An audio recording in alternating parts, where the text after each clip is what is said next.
Saya masih bersama Raden Pardede, Sekretaris Komite Penanganan COVID-19 dan Pemulihan Ekonomi Nasional. Lalu ada pula Neti Prasetyani, anggota Komisi 9 DPR dari fraksi PKS. Dan yang baru saja hadir, Ede Surya Darmawan, Ketua Umum Ikatan Ahli Kesehatan Masyarakat Indonesia, IAKMI. Selamat malam Pak Ede, sehat ya?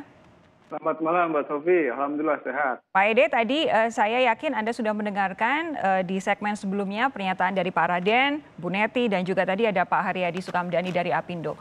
Tanggapan Anda soal pernyataan ketiga narasumber ini dan juga pemberlakuan PSBB total yang rencananya akan diberlakukan mulai hari Senin? Barangkali yang harus kita lihat adalah pertama kita ini bareng-bareng lah ya sebagai sesama bangsa memang harus mencari solusi bersama. Yang kita hadapi adalah peningkatan kasus yang di luar ekspektasi kita kan gitu ya.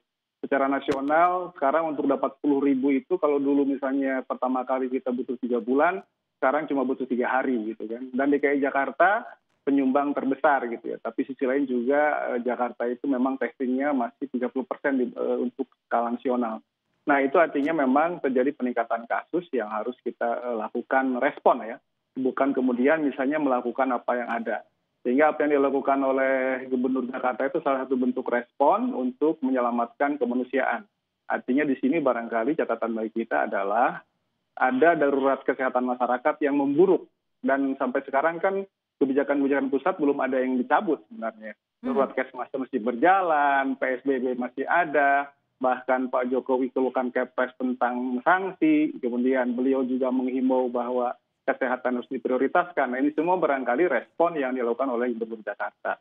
Karena pada sisi lain yang kita lihat adalah sistem kesehatan kita sudah mulai kepanasan, gitu ya. Artinya pelayanan di rumah sakit sudah mulai kerepotan, tempat tidur sudah mulai padat, gitu ya. Sehingga akan ada masalah ke depan. Yang kita khawatirkan adalah rumah sakit tidak mampu lagi menangani, ini mau ditangani di mana gitu ya. Nah, ini alternatif seperti yang barangkali sedang dilakukan oleh DKI Jakarta. Memang dalam prosesnya membutuhkan koordinasi yang begitu kuat ya, baik itu dengan pemerintah pusat, kemudian juga dengan pemerintah daerah lain, dalam hal ini Jawa Barat dan Banten, khususnya mungkin Bodetabek, lalu juga dengan dunia usaha supaya semua sinergi.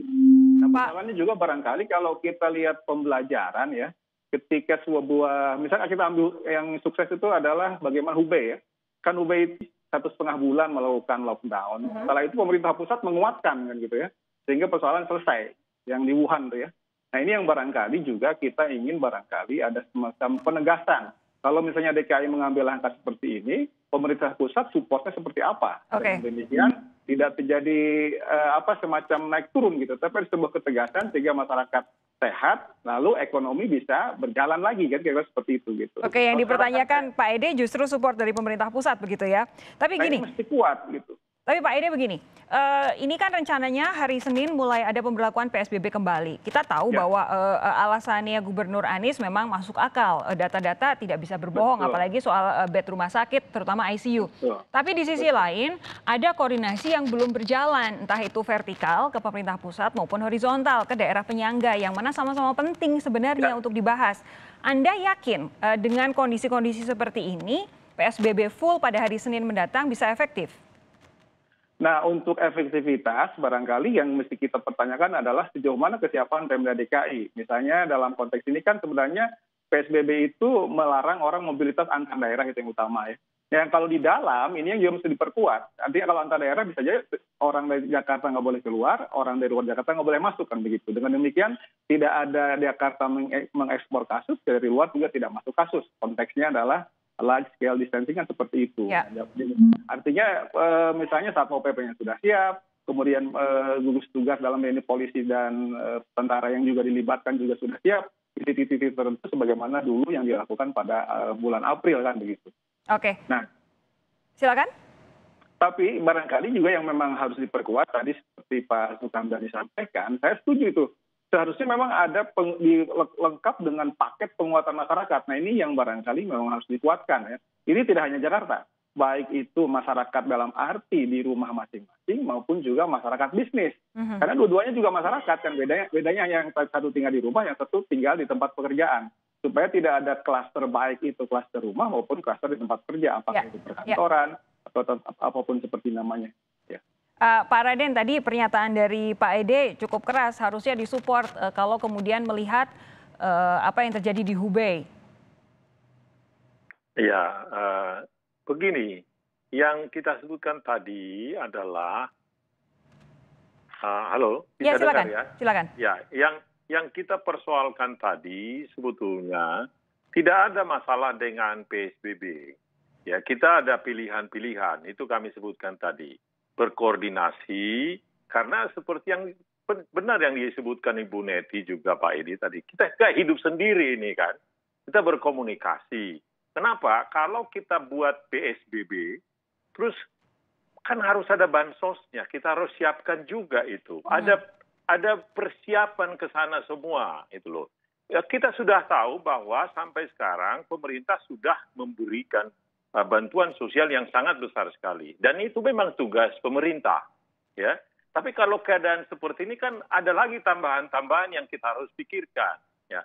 Itu yang kita sebutkan tadi adalah itu yang 2 hari ke depan ini kita akan merapatkan itu. Kita akan bersama-sama dengan pemerintah DKI Jakarta. Jadi pemerintah pusat dengan pemerintah Jakarta akan ketemu lagi besok, mungkin besoknya lagi. Bagaimana mencari solusi bersama, itu loh. Jadi intinya kita bukan mempertentangkan, tentu tidak ada pemimpin di negara ini yang mau melihat rakyatnya sengsara. Itu pasti itu. Cuman sekarang bagaimana kita cari solusi yang optimal dan tidak memberikan juga kejutan-kejutan, ya, dan tidak memberikan pesimisme. Kita harus memberikan kepercayaan, harapan. Dan yang jelas yang sudah disebutkan tadi bahwa sebetulnya persoalan kita bagaimana mendisiplinkan masyarakat kita.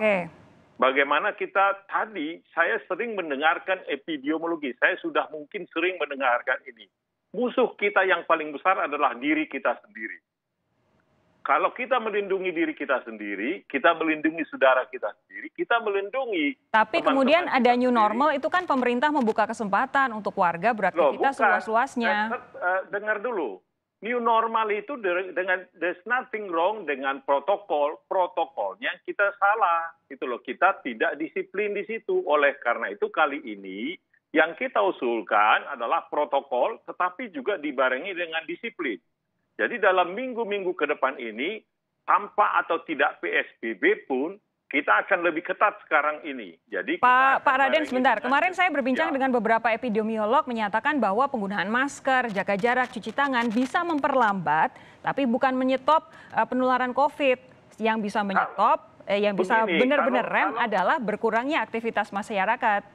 Begini, ini Pak Edi tahu betul ini. Saya baca juga artikel, ya. Persoalannya hidup kita ini, kalau mau stop, ini kan pilihannya apakah kita mau stop terus nggak ada kegiatan, ya, atau memang karena menurut saya pandemi ini akan bersama kita seumur hidup. Jadi jangan kita mengharapkan bahwa tiba-tiba tidak ada ini virus ini, Mbak. Salah. Ini virus ini akan terus ada. Tapi bagaimana mengurangi dampaknya, bagaimana menjaga kesehatan kita itu sebetulnya. Bukan menyatakan bahwa kita bisa. Nggak ada yang bisa menyatakan kita bisa menaklukkan pandemi ini. Belum. Ya, itu berdasarkan bacaan saya. Correct me if I'm wrong, Pak Dokter ini. Ya, jadi memang yang kita sebutkan tadi, bagaimana kita cari solusi bersama yang optimal bersama-sama. Itu loh. Kita bersama-sama dengan teman-teman di Bekasi tadi, teman-teman di Depok, teman-teman di... Kan ini harus bersama-sama itu. Bu Neti? Bisa dijawab sendiri-sendiri ini. Oke, Bu Neti, tanggapan Anda, Bu Neti? Ya, menurut saya sebetulnya yang harus dilakukan oleh pemerintah keberanian untuk melakukan evaluasi secara menyeluruh ya terhadap kebijakan penanganan pandemi COVID-19 ini. Pemerintah pusat ini ya, maksudnya ya? Ya, tentu saja karena memang nahkodanya, komandannya ada di pemerintah pusat, maka ini yang kemudian harus dilakukan agar pemerintah daerah mampu menerjemahkan apa yang menjadi kebijakan pemerintah pusat untuk dilakukan di daerahnya secara kolaboratif ya. Jadi saya melihat bahwa ketika new normal ini digaungkan kan ada beberapa hal yang memang belum dipenuhi ya Mbak Sofi gitu, sehingga akhirnya yang terjadi adalah fenomena civil disobedience gitu ya, pembangkangan masyarakat begitu. dalam melakukan protokol kesehatan. Nah, kalau sekarang kemudian pemerintah sudah membubarkan gugus tugas dan membentuk komite, saya pikir kan ini sebuah